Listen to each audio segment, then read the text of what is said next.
Ababu mmadụ 7. Ibu ọnụ n'ụlọ ọgwụ and ibu anụ n'ụlọ ọgwụ kịta ji evidence, faji concrete evidence, and not testify. Mom, follow good. Chalo. Amadi kwagi. Iyo. Ebe kinaga. Gimbi ya. Kini kudu sena alofa. Ebe kineje.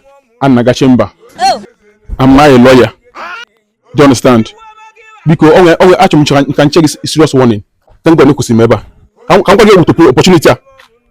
So what kind of threat mo all this while? Nti na mpage.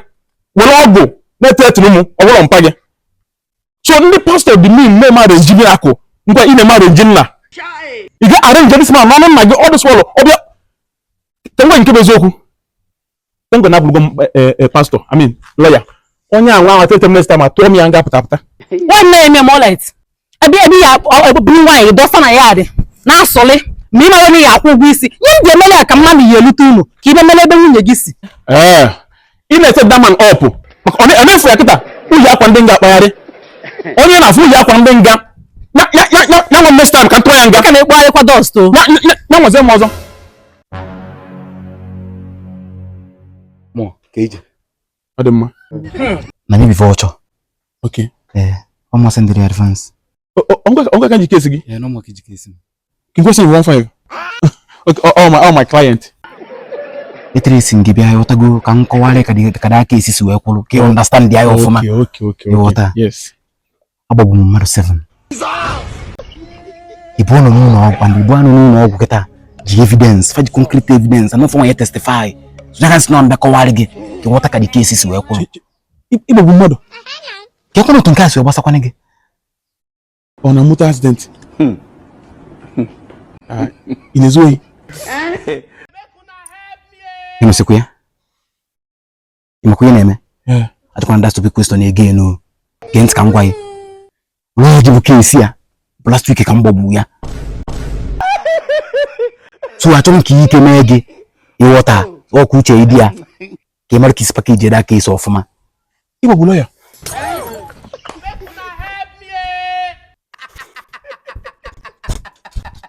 Oya de konyori o.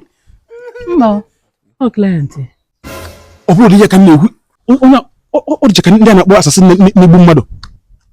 Amazikwa m, anakwa ama asaba. Biko eweniwe.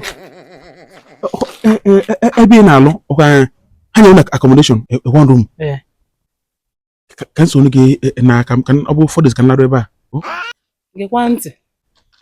Ịma nkịta na-akpọ Pitbull. Nkịta na-enwe mọsụ na-eme. Na-ebu ezigbote ibu. Ọ gaghị echeta ya bụ ọ gasala ya n'ọnụ ụzọ. Mbosi anụ akalụ nebo m mụ na na-alụkọ n'ofu company ahụ. Die na-abịa ọgwali ya agwa. Gbom. Gịnị gbom? A na-azụ ya azọ ofu jie n'ọnụ ofu jie n'aka. Ọkwa nkịta na-abụ fa na-azụ nwoke anụ adọrị ya ji ebe adọrị. A na-azụ ya ka ballot box. Imota APC na Labour Party si wezo ballot box. Ụta kesi wee na-azụ nwoke anụ ana m apụta aka nwoke tọgbọ ebe na onu editara aka amazụkọ nnọọ ya. Nkịta mere ya? Maka Chukwu. Nkịta dị brutal. Ọkwa ụta akwụ. Taka bido ọrụ ahụ. Dị ụgwọ amaka. A na-akwụnite ụgwọ. God have mercy upon us. A na-ekekwa ntị. Mbakwa n'ime ụlọ kịta yiri white pụta. Aka gị bie m n'ahụ. Suwapụ gị agba. Ka nwụrụ na nwanne gị nwaanyị. Ka nọ na nke nne gị ya. Taka bido ọrụ ahụ. Is your brother? God forbid.